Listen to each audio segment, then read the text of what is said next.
guys, welcome back to the Vera Projects. Today I wanted to print out that mask that is being used on the Squid Games, the new movie on Netflix, and I want to be able to use it for Halloween. So let's see how it's looking so far. Alright, so I had a chance to remove all supports from the inside. That's what the mask is looking like so far.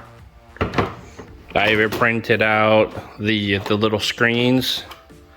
These screens here, they go on the back of the eyes. They go on the back of the eyes, so I'm gonna put those in as well. And look at all this.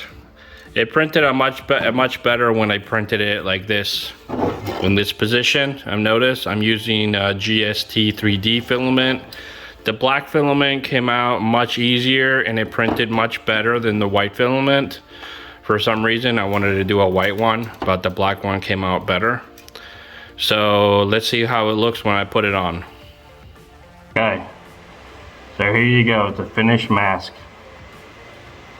For you to see all the angles. I think it came out pretty good, other than it should have been a little bit bigger than what I initially printed it, because it doesn't fit my whole face.